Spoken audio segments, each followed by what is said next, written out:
Few countries ever change the course of world history. There are exceptions though. For all its drawbacks, the British Empire extended systems of language, law, education, and rights around the world in the 19th century, which virtually everyone on Earth today is the beneficiary of in one form or another. The Roman Empire changed the story of humanity in ways we often don't appreciate. But many other countries and nations have disappeared from the world, and their influence went with them. Given this, it is even rarer for a small state or even a city or town to have changed the course of world events. Yet, that is exactly what the small Tuscan town of Florence did during the 15th century. It was here that the Italian Renaissance found its fullest expression. In a small city of approximately 50,000 people, individuals like Michelangelo, Leonardo da Vinci, Donatello, Raphael, Sandro Botticelli, Leon Battista Alberti, Niccolo Machiavelli, and Filippo Brunelleschi all worked in the course of what became known as the Quattrocento, a period of unprecedented culture flowering in Tuscany. These individuals changed the world through their work. Machiavelli revolutionized the study of political science. Brunelleschi placed a dome on top of Florence's cathedral that acted as a model for architects across Europe for the next 4 centuries. While Michelangelo, Da Vinci, and the others changed how people painted, sculpted, and thought about how art should and shouldn't look. How did this all come about? How did such a small city, one whose entire population in the 15th century could have fit into a small provincial town today, invent the Renaissance and change the world? One answer is that the city was controlled by an immensely enlightened family of patrons of the art, the Medici family. Here, we explore how one family, above all others, was responsible for the Italian Renaissance.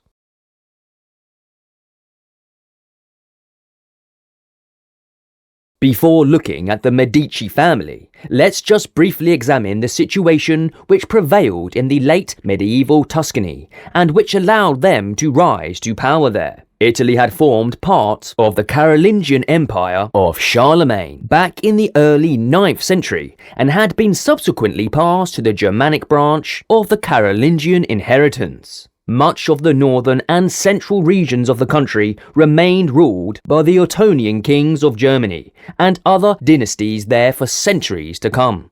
But imperial power weakened over time, and the many Italian cities began exercising their independence from the 10th century onwards. Many of these, like Venice, Genoa, Pisa, and Florence, were important trading cities with commercial ties to the Eastern Mediterranean, which made their merchant classes rich. Eventually, they freed themselves entirely from imperial rule. In the case of Venice, Genoa, and Florence, they established republics, whereby the leading families of the city ruled through elections and the appointment of magistrates for terms of a year or more. Other Italian city-states developed differently during this time, with the Papal State, ruled by the popes, for instance, controlling much of central Italy to the south of Tuscany, while Milan, Urbino, and others became dukedoms ruled by condottieri, mercenary rulers who used their power to acquire control over their own principalities. In the far south, the Kingdom of Aragon, a Spanish power that controlled the Catalonia region, began to acquire control over Naples and Sicily from the 13th century onwards, a development which would have consequences for the Medici centuries later, as we will see. Meanwhile, in Florence, the republican system of government held firm in the 14th century, an era during which 3 writers significantly contributed to the beginnings of the Renaissance. Dante, the author of the Divine Comedy, Boccaccio, the author of the Decameron, and Francesco Petrarca, the author of Canzoniere, in which he perfected the sonnet form, and a leading early humanist scholar. It was also around this time in the 14th century that the House of Medici began to rise to power in Florence. The exact origins of the Medici family are unclear. This is largely because surnames were only beginning to proliferate around Europe in the 13th century. Prior to this, people were generally just known by their place of origin. So, for instance, we hear of William of Normandy or Bernard of Clairvaux. In the course of the 12th, 13th and 14th centuries, though, people adopted surnames, ones which were often descriptors of where they were from, what occupation they had, some physical characteristics, or a description of their father or mother. Given that, when the Medici first burst onto the historical record around 2030, their name was Medici, it has been assumed that one or perhaps multiple members of their family, then or recently, had been known for practicing medicine of some kind. Medici being a plural of the term medico, a word for medical doctor in Middle Italian. While the family might have gotten their start in Tuscany, in the Mugello region, north of Florence, as medical practitioners, their ascent really began under Averardo de' Medici, a merchant who did well for himself in Florence in the middle of the 14th century. His wealth was split between his sons, one of which, Giovanni, went on to establish the Medici Bank in Florence in 1397. Banking houses were needed in late medieval Europe to facilitate the expanding trade of the continent. Basically, when a merchant from a city like Paris, Antwerp, or Nuremberg undertook the costly journey across the Alps to trade in Italy, he often bought goods brought to Italy by Florentine or Venetian merchants trading as far east as Constantinople, the capital of the Byzantine Empire, or Alexandria in Egypt. For these transactions, the merchants needed to draw on lines of credit using credit notes, rather than transporting sacks of coins across Europe. Banks were proliferating in Italy to facilitate this. These also offered insurance to merchants sending out ships to the eastern Mediterranean and lines of credit to other businesses. There was good money to be made, and the Medici Bank was soon prospering enormously in the early 15th century. The real patriarch of the family in the 15th century was Giovanni's son Cosimo. Born in 1389, Cosimo became head of the Medici Bank in 1420, as his father withdrew from active management thereof. By then, Cosimo had already served in the most senior magisterial offices in the Florentine Republic and had become involved in the wider politics of Italy, marrying the daughter of the Count of Vernio in 1415 and also supporting a rival claimant for the papacy, John Pope XIII, and the Council of Constance that same year. Under his stewardship, the Medici Bank continued to flourish, and by the middle of the 15th century, they had offices as far afield as London, Bruges and Lubeck, while the family had clearly become the wealthiest banking family in Florence. His fellow citizens were wary of his growing power and wealth, and in 1433 they exiled Cosimo from the city.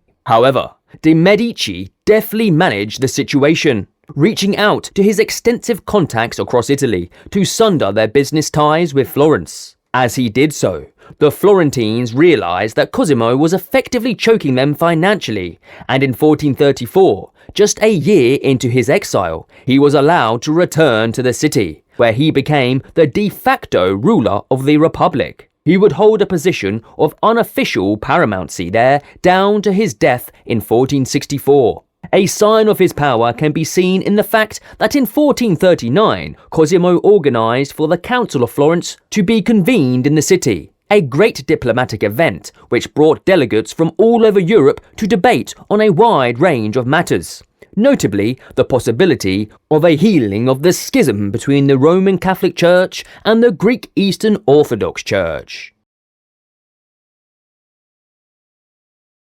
Cosimo died in 1464 at 74 years of age. He was succeeded by his son Piero, but he did not hold power for long before his death in 1469. Instead, The next major figure of the Florentine Renaissance was Cosimo's grandson, Piero's son Lorenzo, known to posterity as Il Magnifico, the Magnificent. Lorenzo was the de facto ruler of Florence between 1469 and 1492, a period of 23 years in which the city reached the height of its cultural achievements. He sponsored Botticelli and Michelangelo personally, for instance, in their early careers. He was also an extremely deft politician. In 1478, he faced a major threat to the Medici family's control over Florence when the Pazzi, a rival banking family, tried to assassinate Lorenzo in the Cathedral of Florence. They failed to kill him, though Lorenzo's brother, Giuliano, was murdered in the attempt. Lorenzo took the decision to head to Naples and acquire an alliance with King Ferdinand of Naples there, who also secured the support of the Pope in Rome. Armed with these powerful alliances, Lorenzo returned to Florence and ruthlessly destroyed the Pazzi challenge to the Medici grip on power. In the end, nearly 80 individuals were executed, their bodies strung up at the Palazzo Vecchio in the centre of the city, while other Pazzi family members were banished from Florence. Cosimo and Lorenzo were, between them, the two great patrons of the Florentine Renaissance. Between 1434 and 1492, they spent the equivalent of over $1 billion in today's money, adjusted for inflation and converted, on the patronage of the arts in Florence. For instance, Donatello, Michelangelo, and Sandro Botticelli all got their start under the Medici families, whether through works they commissioned or the artists' workshops in the city that they helped support. Brunelleschi's famous dome on the Cathedral of St. Mary of the Flower in the centre of Florence, a monument which still dominates the city skyline, was erected under Medici patronage as well. It would inform architectural designs across Europe for the next 400 years. One need look no further than a building like St. Paul's Cathedral, built in London by Christopher Wren after the Great Fire of 1666, to see the manner in which Brunelleschi's design revolutionized monumental building in early modern Europe. And these were just the visual artists. Just as important were Cosimo and Lorenzo's efforts to sponsor humanists across Tuscany. Renaissance scholars who spent decades going around to Europe's monasteries to recover ancient Greek and Roman texts from dusty chests in libraries where they had been forgotten, often for centuries. Cosimo even sponsored the relocation of several Greek Byzantine scholars to move from Constantinople to Florence in the late 1430s and 1440s, as that city came under increasing Ottoman pressure, eventually being conquered in 1453. This revitalized the study of ancient Greek in Italy, and in particular the works of the Athenian philosopher Plato. Had they not engaged in this activity, many texts from the ancient world, which were preserved in 15th century Florence, would have been entirely lost. Lorenzo died in 1492 and was succeeded by his son Piero. Piero was a relatively competent heir, but a series of changes were about to occur in Florentine and Italian politics, which boded ill for the Medici. In 1494, the Italian Wars began as France invaded the peninsula in an effort to become the major power, here in opposition to the growing Spanish influence in the south of the country. King Charles VIII of France tried to secure control over the north of the peninsula by winning over the rulers of the local states there, Milan, Genoa, and Florence being his main targets. When Piero refused to agree to his demands to join the French side in the building war, the French, who had already captured Milan quite quickly after Charles invaded the peninsula with an army that year, marched on Florence. With the French army entering Tuscany, the Florentine elites, many of which were long opposed to the Medici dominance of the city, sided with the French and forced Piero into negotiating. He was placed in an impossible situation in these talks, and they eventually ended in the Medici family having to flee from Florence, and the Republican government being re-established in alliance with the French. For the next 4 years, a Dominican friar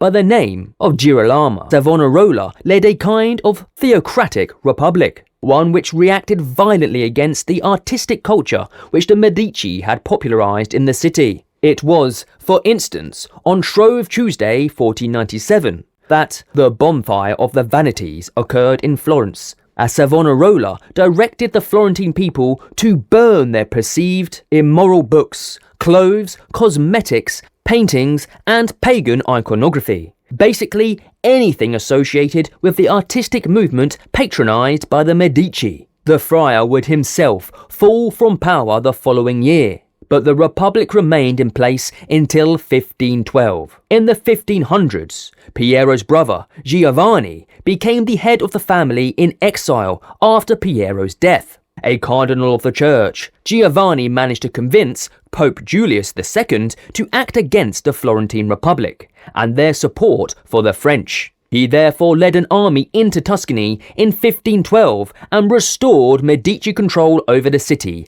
after an 18-year hiatus. It was in this context that Niccolò Machiavelli, another Florentine, though one who had served the Republic in opposition to the Medici between 1494 and 1512, wrote his famous political tract, The Prince. In writing it, he aimed to curry favour with the restored Medici and allow for his political rehabilitation. It was not simply the case that the Medici returned to power in Florence in 1512. This period witnessed the emergence of the family as one of the great dynasties of Europe. Buoyed by the success in reclaiming power in Tuscany, the family now set about extending their influence beyond it. No sooner had Giovanni reclaimed control of Florence in 1512 than he headed off for Rome, where he was elected Pope the following year after the death of Julius II. He served as Pope Leo X for the next 8.5 years and was somewhat infamously the Pope on whose watch the Protestant Reformation began in Germany. He leveraged his influence to promote other members of the family. His brother, Giuliano, effectively took over Florence after Leo became Pope. Giuliano was succeeded in 1516 by his nephew, Piero's son, Lorenzo. This new Lorenzo also acquired control of the dukedom of Urbino in the northern Italy down to his death in 1519. That Lorenzo was father to possibly the most successful of all generations of the Medici children. His daughter, Catherine, married Prince Henry of France in 1533, and as a result, in 1547, she became Queen Catherine de' Medici of France. Because her husband was killed in a jousting accident in 1559, when he was just 40 years of age, and their children were still relatively young at the time, Catherine would go on to play a very important role in French politics as the Queen Dowager in the 1560s and 1570s. Meanwhile, in Italy, her brother, Alessandro, abandoned the pretense of Florence being a republic when in 1532 he declared himself to be the Duke of Florence. Later, that title would be elevated again by another Cosimo, one who proclaimed himself to be the Grand Duke of Tuscany in 1569. His descendants would hold that title down to 1737. Other notable scions of the family included 3 other popes. Pope Clement VII, who ruled the papal state between 1523 and 1534. Then Pope Pius IV, who headed the Roman Catholic Church between 1559 and 1565. And finally, Leo XI, who was very briefly Pope in 1605. Another Medici family member, Marie de' Medici, married King Henry IV of France in the year 1600. By the 17th century, the Medici were never as powerful. For a time in 1605, for instance, Medici family members were simultaneously the Grand Duke of Florence, the Pope, and the Queen of France. Yet, their power was also on the wane by then. Decades of inherited power led to indolence and weaker heads of the family. The centre of artistic patronage and power in Europe had also passed north of the Alps in the 16th century, and Florence had been superseded by Paris, Amsterdam, and London as the great cultural capitals of the continent. By the 18th century, the Medici were simply a regional power in Italy, one which ruled over Tuscany. The glory days of the family were long behind them. The senior line of the family died out in 1737. Even today though, half a millennium and more later, the visitor to Florence is still struck by the grandeur of the city, which the Medici patronised the development of back in the 15th century, and which gave birth to the Renaissance.